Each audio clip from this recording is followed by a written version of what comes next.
सभी को प्रणाम। आज हम बात करेंगे डिप्रेशन यानी कि अवसाद के बारे में। डिप्रेशन क्या है? डिप्रेशन की क्या वजह हो सकती है? क्या डिप्रेशन आत्महत्या का कारण हो सकता है? और डिप्रेशन से खुद को बचाने के उपाय कौन कौन से हैं? इसके अलावा हम ये भी चर्चा करेंगे कि जब मन में गलत नकारात्मक विचार उठें तो क्या करना चाहिए। हो सकता है आज का ये वीडियो थोड़ा लंबा हो जाए, पर इसे अंत तक ज़रूर सुने। हो सकता है आपके बहुत सारे सवालों के उत्तर आपको आज की वीडियो में मिल जाएं। हमारे जीवन में ऐसे अनचाहे क्षण आ ही जाते हैं जब हम दुखी एवं निराश हो जाते हैं। हमारा मन उदास हो जाता है। यूँ तो उदासी जीवन का एक सहज भाव है, यदा कदा आ ही जाता है, परंतु उदासी का यह भाव जब बिना किसी कारण मन की गहराइयों में उतरकर इस तरह छा जाए कि हमें कुछ भी अच्छा ना लगे, जीवन बिल्कुल नीरस और व्यर्थ लगने लगे, तब समझना चाहिए कि हम अवसाद या डिप्रेशन के कुहासे से बुरी तरह घिर गए हैं। वस्तुतः अवसाद एक तरह की मनोवस्था को व्यक्त करता है। भग्न आशाएं, उदास, निराश मनस्थिति इसके प्रमुख लक्षण हैं। जीवन में दुख, कष्ट, निराशा, असफलता भरी प्रतिकूल एवं विषम परिस्थितियों के दबाव में मन का उदास होना स्वाभाविक है। कभी अपने प्रियजन के निधन पर, तो कभी संबंधी जन से मनमुटाव, कभी परीक्षा में असफलता, तो कभी व्यवसाय में घाटा, कभी प्रेम में निराशा, तो कभी दाम्पत्य संबंधों की उलझने, कभी पद की, धन की हानि, तो कभी लंबी बीमारी। ये सभी परिस्थितियां जीवन को निराशा व खिन्नता से भर देती हैं। ऐसी परिस्थितियों के अतिरिक्त जीवन में कुछ ऐसे दौर भी आते हैं जो विषाद को बढ़ावा देते हैं। उदाहरण के लिए, जब व्यक्ति बचपन से किशोर अवस्था में प्रवेश करता है या फिर युवावस्था से प्रौढ़ अवस्था में आता है, अथवा जब व्यक्ति सेवानिवृत्त हो जाता है। इसी तरह महिलाओं में मासिक धर्म से पूर्व तनाव की स्थिति या शिशु जन्म के तुरंत बाद की स्थिति खिन्नता का कारण बन सकती है। इस तरह की अवस्थाओं पर व्यक्ति अंततः काबू पा लेता है अथवा ये समय के साथ ठीक हो जाती हैं। लेकिन जब ये उदासी मन की गहराइयों में उतर आती है तथा जीवन पर इस कदर छा जाती है कि कुछ अच्छा नहीं लगता, चारों ओर अंधेरा ही अंधेरा दिखाई देता है, दिमाग में विचारों का प्रभाव कुछ इस तरह चलता रहता है जैसे कि कोई टेप चल रहा हो, एक के बाद एक विचार बिना रुके आते रहते हैं। जीवन बोझिल लगता है व जीने की इच्छा नहीं रहती। तब अवसाद रोग के रूप में गंभीर समस्या बन जाता है। इसका दुष्प्रभाव मन के साथ शरीर पर भी पड़ने लगता है। इसके शारीरिक लक्षणों में भूख ना लगना या बहुत भूख लगना, थकान, नींद ना आना, नींद आए तो बुरे स्वप्न दिखना, दुर्बलता, कब्ज, बदहजमी, वजन में लगातार कमी या वजन ज्यादा होना, बातचीत न करने का मन, बातचीत में व्यथा का पुट, भीड़ में घबराहट, दिमाग में कपकपी व झुंझुनाहट प्रमुख हैं। ऐसा मनोरोगी हमेशा दुखी रहता है। उसे अकारण घबराहट लगती है, बिना कारण रोने की इच्छा होती है, वह हर जगह असहज अनुभव करता है। उसमें आत्मविश्वास की नितांत कमी रहती है। मानसिक लक्षणों में व्यक्ति में नकारात्मक सोच की प्रधानता रहती है, जो व्यक्ति को धीरे धीरे आत्महत्या की ओर प्रेरित करती है। नशीले पदार्थ व मदिरा का सेवन भी अवसाद का कारण बन सकते हैं। मनोचिकित्सा विज्ञान के अनुसार नशा भी एक प्रकार का डिप्रेशन का ही रूप हो सकता है। डिप्रेशन के दौरान नशा करने वाले लोगों को अधिक मात्रा में धूम्रपान करते व शराब पीते देखा गया है। कुछ शारीरिक बीमारियां भी अवसाद का कारण बन सकती हैं, जैसे छूत के रोग, कैंसर, यकृत शोथ अर्थात लिवर की बीमारी, मस्तिष्क के कुछ रोग, हार्मोनल विकार, थायराइड ग्रंथि का ठीक तरह से काम न कर पाना।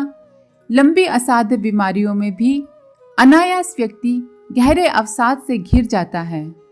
कुछ दवाइयां भी अवसाद की स्थिति उत्पन्न कर सकती हैं, जैसे रक्तचाप कम करने वाली दवाइयाँ, मिथाइल डोपा स्टेरॉइड औषधियाँ, गर्भ निरोधक गोलियां आदि का सेवन शरीर में न्यूरोट्रांसमीटर की कमी लाकर अवसाद की स्थिति पैदा करता है। असल में हमारे दिमाग में कई तरह के न्यूरोट्रांसमीटर्स होते हैं जो संदेशवाहक का काम करते हैं। इनके बनने और नष्ट होने की प्रक्रिया में जब गड़बड़ी पैदा हो जाती है तब यही गड़बड़ी डिप्रेशन कहलाती है। सामान्य परिस्थितियों में भी व्यक्ति के मन पर छाए रहने वाले अवसाद को मनोरोग विशेषज्ञ एंडोजिनस डिप्रेशन अर्थात आंतरिक अवसाद की संज्ञा देते हैं। इसका कारण मस्तिष्क के संदेशवाहक रसायन नोरेपिनेफ्रिन या सेरोटोनिन नाम के न्यूरोट्रांसमीटर की कमी होना है। इन सब के अलावा हमारी जीवन शैली के कई सामान्य बातें भी गंभीर अवसाद का कारण बन जाती हैं। जैसे कई बार ऐसा होता है कि हम सोने में देरी कर देते हैं या उठने में बहुत जल्दी कर जाते हैं। लगातार कई दी है। उम्र के अनुसार भी इसके अलग अलग कारण हैं। एक छोटे बच्चे के लिए माता पिता के प्यार दुलार का अभाव या माता पिता के आपसी मतभेद और लड़ाई झगड़े अथवा माता पिता में से किसी एक का निधन ऐसे हालात हैं जो उदासी की अभिव्यक्ति खाना पीना छोड़ने, तुतला कर बोलने और रात में बिस्तर गीला करने जैसी हरकत करता है। किशोर अवस्था में बच्चों के हृदय में एक प्रकार का द्वंद्व रहता है। वो एक और जहां अधिक से अधिक स्वतंत्रता चाहते हैं, वहीं दूसरी ओर माता पिता व स्नेहीजनों का प्यार भी नहीं खोना चाहते। इस अंतर्द्वंद में फंसा किशोर मन अक्सर अवसादग्रस्त हो जाता है। 30 से 50 की उम्र में बच्चों की समस्याएं, नौकरी व व्यवस्था को लेकर असंतोष, घर परिवार में भावनात्मक असंतुष्टि, वैवाहिक संबंधों में बिखराव, शरीर पर उम्र का असर मन को गहरे अवसाद में डुबोने का कारण बन सकता है। अवसाद एक सामान्य मानसिक रोग है, लेकिन बढ़ जाने पर यह आत्महत्या का कारण भी बन जाता है। महिलाओं में प्रसूति के बाद तनाव ज्यादा होता है। मनोचिकित्सकों के अनुसार 40% महिलाओं को प्रसव के बाद नॉर्मल या क्रॉनिक डिप्रेशन हो जाता है। नॉर्मल डिप्रेशन बच्चा होने के बाद प्रथम सप्ताह में ही शुरू हो जाता है और स्वयं ठीक भी हो जाता है। क्रॉनिक डिप्रेशन ज्यादा खतरनाक होता है क्योंकि इसकी शिकार महिलाओं में आत्मविश्वास की कमी आ जाती है। वे बच्चों की सुरक्षा को लेकर चिंतित रहने लगती हैं, हमेशा ही नकारात्मक विचारों में डूबी रहती हैं, भविष्य को लेकर सशंकित रहती हैं। प्रसव के पश्चात क्रॉनिक डिप्रेशन होने का कारण हार्मोन्स में सेरोटोनिन नामक केमिकल का कम या ज्यादा होना होता है। अवसाद की यह बीमारी न सिर्फ मानसिक बाधा उत्पन्न करती है, बल्कि ज्यादातर आत्महत्याओं का मुख्य कारण भी यही है। अतः इसका उपचार आवश्यक ही नहीं, अनिवार्य भी है। उपचार के तौर पर चिकित्सा विशेषज्ञ उन दवाइयों का सहारा लेते हैं जो न्यूरोट्रांसमीटर के गड़बड़ाए हुए संतुलन को ठीक कर सके। इन दवाइयों के अपने साइड इफेक्ट्स होते हैं, जैसे आलस रहना, मुंह सूखना, नींद में पेशाब में परेशानी, कब्ज, नजर में धुंधलाहट, चक्कर आना आदि। बिना किसी साइड इफेक्ट्स के दवा की खोज करनी हो तो वास्तविक उपाय मन की गहराइयों में जाकर अवसाद के कारणों को निकाल फेंकना है, जो ध्यान और सकारात्मक चिंतन से ही संभव है। डिप्रेशन का मुख्य कारण नकारात्मक विचार होते हैं। इन विचारों पर नियंत्रण करके हम व्यर्थ की उदासी से बच सकते हैं। हमारी समूची मनःस्थिति हमारे विचारों की रचना है। अभी जो हम अनुभव कर रहे हैं उसके पीछे हमारे विचारों का वर्तमान क्रम ही है। अवसाद हम तभी अनुभव करते हैं जब हमारे विचारों में उग्र नकारात्मक सोच हावी हो जाती है। उस क्षण हर वस्तु विवाद में लिपटी नजर आती है और इससे भी बदतर स्थिति वह होती है जब हम कल्पना जनित विषम परिस्थितियों को भी सच मान बैठते हैं। प्रत्येक अवसादग्रस्त मनोभूमि में नकारात्मक विचार विकृत एवं अतिरंजनापूर्ण होते हैं। अतः हमारी सोच ही हमारे दुखों का एकमात्र कारण होती है। ध्यान और विधेयात्मक सात्विक चिंतन डिप्रेशन दूर करने के सबसे अच्छे उपाय हैं। नकारात्मक विचारों के उठते ही उन्हें दिल में बसाने की बजाय कागज पर उतार लेना चाहिए और ऐसे विचारों को हृदय में स्थान देना चाहिए जो उद्देश्यपूर्ण हो, जीवन के करीब हो। विचार संयम अवसाद को काबू करने का ठोस एवं प्रभावशाली तरीका है। जब भी मन में नकारात्मक विचार आए, आप किसी ऐसे व्यक्ति जैसे आपके गुरु या आपके इष्ट देव या फिर कुछ ऐसा सोचना शुरू कर दें जिससे आपको खुशी मिलती हो, मानसिक संबल मिलता हो। बार बार यही प्रैक्टिस करें। कलात्मक अभिव्यक्ति जैसे नृत्य, संगीत, साहित्य लेखन आदि से भी अवसाद पर काबू पाया जा सकता है। विभिन्न प्रकार के व्यायाम, प्राणायाम भी अवसाद की स्थिति से उबरने में सहायक होते हैं। अवसादग्रस्त व्यक्ति में न्यूरोट्रांसमीटर्स की कमी पाई जाती है। विभिन्न व्यायामों से इन न्यूरोट्रांसमीटर्स को संतुलित रखने में मदद मिलती है। मध्यम दर्जे के अवसाद में व्यायाम उदाहरण के तौर पर तेज साइकिल चलाना, रस्सी कूदना, जॉगिंग, तेजी से टहलकदमी करना, जीना चढ़ना बहुत सहायक माना गया है। एक और इससे जहाँ न्यूरोट्रांसमीटर की कमी पूरी होती है, वहीं दूसरी ओर यह मस्तिष्क द्वारा तैयार कुछ रस स्रावों की वृद्धि करता है। अवसाद मूलतः एक मनोभाव है और मनोभाव हमारे विचारों का ही प्रतिबिंब होता है। यदि हम अपने विकृत विचारों के उन्मूलन का साहस जुटा सकें तो निश्चय ही हम कभी अवसादग्रस्त नहीं होंगे। अपनी कमियों को आत्महीनता का कारण बनाने की बजाय हमें उन्हें दूर करने का आत्मबल होना चाहिए। बेहतर यही होगा कि हमारे नियमित दिनचर्या भी खुशी व उल्लास से परिपूर्ण हो। हर स्थिति में हमें घुटन से बचने का प्रयास करना चाहिए। जीवन में आई विपरीत परिस्थितियां पानी के बुलबुलों की तरह होती हैं, जो स्वयं ही समाप्त हो जाती हैं। मन की शांति पर उनका प्रभाव पड़ने देना किसी भी तरह से बुद्धिमत्ता नहीं कहा जा सकती। और फिर प्रतिकूल स्थितियां किसके जीवन में नहीं होती? अपने चारों तरफ नजर दौड़ा के देखिए, आप पाएंगे कि लोग इस तरह की परिस्थितियों में रह रहे हैं कि आपको तब लगेगा कि आप तो उनसे बहुत बेहतर हैं। सहन शक्ति की कमी व आत्मदृढ़ता का अभाव ही हमें छोटी छोटी बातों पर उदास कर देता है। हमें इस बात को समझ लेना चाहिए कि जीवन यात्रा में उतार चढ़ाव एक स्वाभाविक क्रिया है। कोई भी व्यक्ति ऐसा नहीं है जिसके जीवन में कठिनाइयां न आई हों। महत्वपूर्ण ये है कि आप उन परिस्थितियों से जूझते कैसे हैं। जो प्रतिकूल परिस्थितियों में भी स्वयं को शांत व प्रसन्न रख पाते हैं, वही अपने लक्ष्य को प्राप्त करने में सफल होते हैं। कतिपय व्यावहारिक उपाय ऐसे हैं जिनसे अवसाद का नियमन आसानी से हो जाता है। उदाहरण के लिए, मन ही मन घुटने की बजाय अच्छा है कि अपनी परेशानियों को व्यक्त किया जाए। इस कार्य के लिए किसी विश्वस्त व समर्थ व्यक्ति का सहारा आवश्यक है, जो उचित परामर्श के साथ सहानुभूति के 2 शब्द सुनाकर राहत दे सके। यदि ऐसा व्यक्ति न मिले तो हाथ में कलम या कैनवास पर उतार दें। इससे भी मन का गुबार हल्का होता है, मानसिक शक्ति मिलती है। अपने घर के पूजा गृह में बैठकर ईश्वर से वो सब बातें इस विश्वास से कह दें कि वो आपकी बातें सुन रहे हैं, वो सब बातें जिन्हें आप किसी और को नहीं बता सकते। अपने परिवेश के परिवर्तन से भी अवसाद निवारण में सहायता मिल सकती है।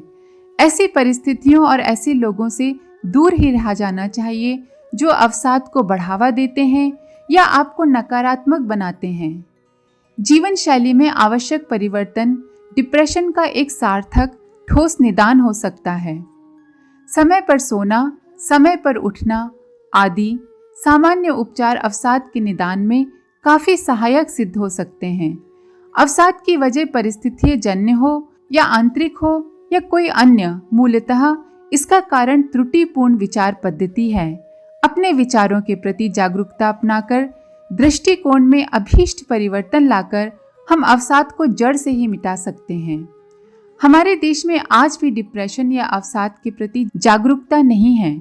बहुत से परिवारों में लोग अवसादग्रस्त व्यक्ति को या तो पागल समझते हैं या फिर कहते हैं, अरे उसका तो स्वभाव ही बड़ा बेकार है। अगर आपके परिवार में किसी को डिप्रेशन है तो आपको ये समझना होगा कि उस व्यक्ति को आपके प्रेम की बहुत ज़रूरत है और आपको बहुत धैर्य से काम लेना पड़ेगा। किशोर अवस्था के बच्चों को अक्सर लगता है कि उनके माता पिता उन्हें नहीं समझ पाते। ऐसे समय में माता पिता को बहुत धैर्य और बहुत प्रेम से बच्चों के साथ व्यवहार रखना चाहिए। कभी कभी माता पिता को अपनी सोच में भी परिवर्तन लाना पड़ सकता है। इसी प्रकार जब महिलाओं को प्रसूति के बाद डिप्रेशन होता है उस वक्त उन्हें सबसे ज्यादा जरूरत अपने पति के सपोर्ट की होती है। डिप्रेशन किसी को भी हो सकता है। जरूरत है परिवार के अन्य सदस्य इस स्थिति की गंभीरता को समझें और रोगी के साथ बहुत ही धैर्यपूर्वक प्रेम पूर्ण व्यवहार करें। अगर स्थिति बहुत गंभीर है तो थोड़े दिन दवा की सहायता ली जा सकती है, पर धीरे धीरे ध्यान, व्यायाम और सकारात्मक चिंतन की मदद से दवाइयों पर निर्भरता खत्म कर देनी चाहिए। एक बात अच्छे से समझ लेना चाहिए कि जब तक आप अपनी मदद खुद नहीं करेंगे, कोई भी आपकी मदद चाहते हुए भी नहीं कर सकता। अवसाद की समग्र चिकित्सा का आधारभूत सूत्र है स्वयं से प्रेम। आप अपने को पसंद करना शुरू कर दें तो अवसाद का उपचार शुरू हो जाएगा।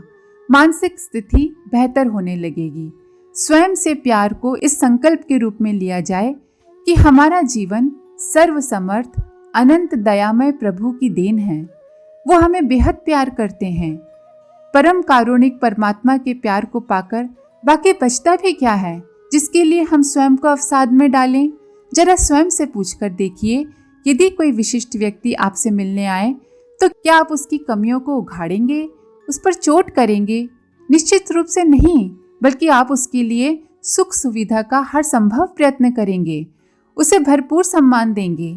तब आप अपने लिए ऐसा क्यों नहीं करते? सर्वसमर्थ भगवान के परम प्रिय आपसे अधिक दूसरा और कौन हो सकता है? आप ज्यों ही स्वयं के प्रति प्यार एवं सम्मान का भाव अपनाएंगे, अवसाद का नामो निशान भी ना बचेगा। आप जैसे हैं बहुत अच्छे हैं।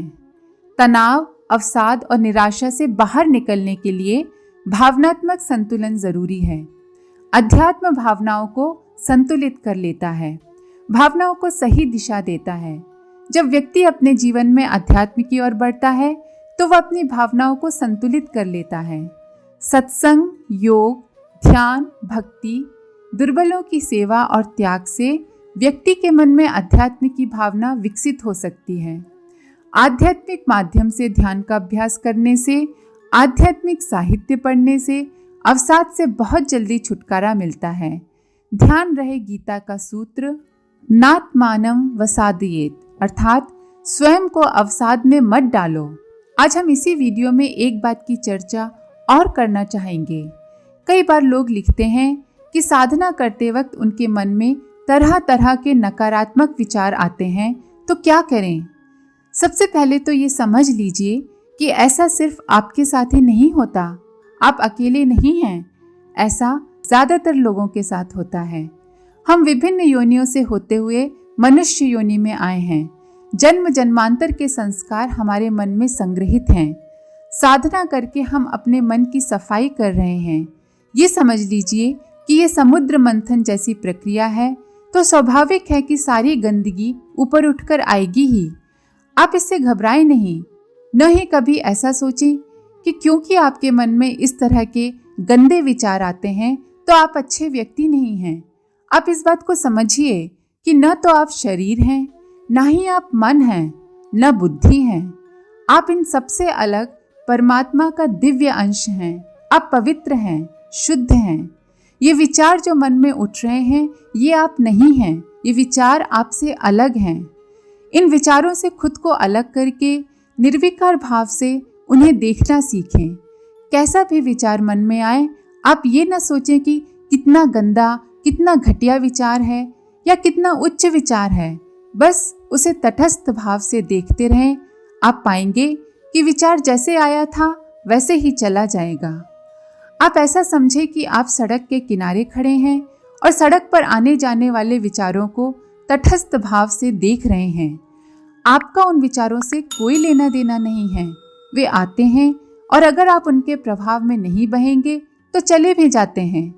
कोशिश करें कि आप ऐसी प्रैक्टिस कुछ देर रोज करें। दिन भर में 2-3 मिनट अपने विचारों को निर्विकार भाव से खुद से अलग देखने की प्रैक्टिस करें और धीरे धीरे ये समय बढ़ाएं।